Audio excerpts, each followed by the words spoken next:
ನಿಮಗೆ ಹಸ್ಬೆಂಡು ನಾಳೆನೇ ಮದ್ವೆ ಅಂತ ನಿಮ್ಗೆ ಗೊತ್ತು ತಾನೆ? ಯಾಕೆ ನಿಮಗೆ ಗೊತ್ತಿಲ್ವಾ?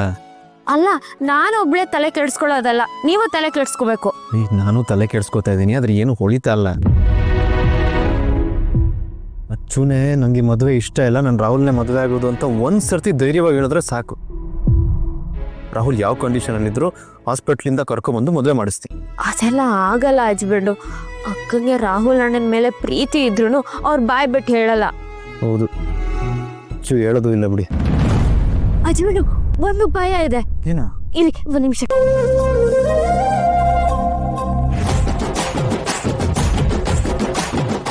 ಮೂರ್ ರೂಪಾಯಿನ ಯಾಕೆ ತಂದ್ರಿ ಈಗ? ಈ ಹಸ್ಬೆಂಡು ನೋಡಿ, ಇದು ಸುರೇಶ, ರೋಹಿತ್, ಓ ನಿಜವಾದ ಹೆಸರು ಸುರೇಶ ಅಲ್ವಾ? ಇದು ರಾಹುಲ್ ಅಣ್ಣ, ಮತ್ತೆ ಇದು ಅರ್ಚನಾ ಅಕ್ಕ. ಈಗ ಮೂರ್ ರೂಪಾಯಿ ಇಟ್ಕೊಂಡು ಅಚ್ಚು ಮದುವೆ ಕ್ಯಾನ್ಸಲ್ ಮಾಡೋದಂತ ಸ್ಕೆಚ್ ಬರೀತೀರಾ? ಇದು ಸುರೇಶ.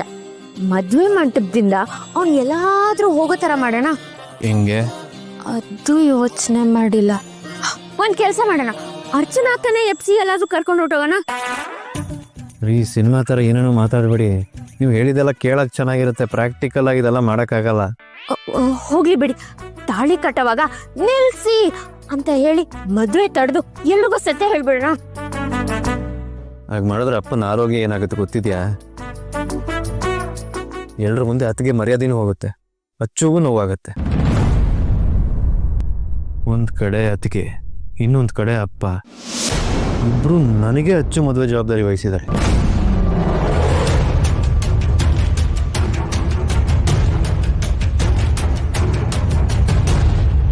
ಚಿರು,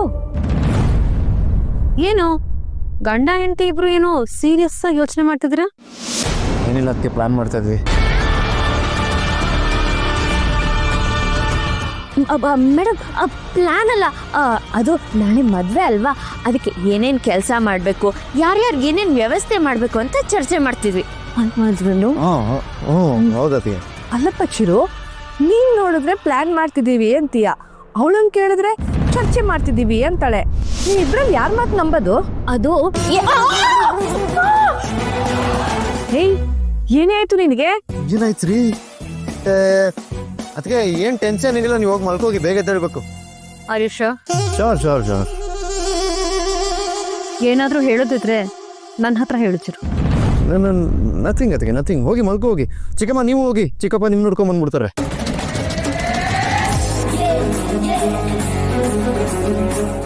ಹಸ್ಬೆಂಡು ಇಷ್ಟು ಜನ ಯಾರಾದ್ರೂ ಕಾಲ್ ತೊಳಿತಾರೆ, ಎಷ್ಟು ನೋವ್ತಿದೆ ಗೊತ್ತಾ? ಸರಿ ರೀ, ಆ ಟೈಮಲ್ಲಿ ಏನ್ ಮಾಡ್ಬೇಕು ಗೊತ್ತಾಗ್ಲಿಲ್ಲ. ತುಂಬಾ ನೋವ್ತಾ ಇದೆಯಾ?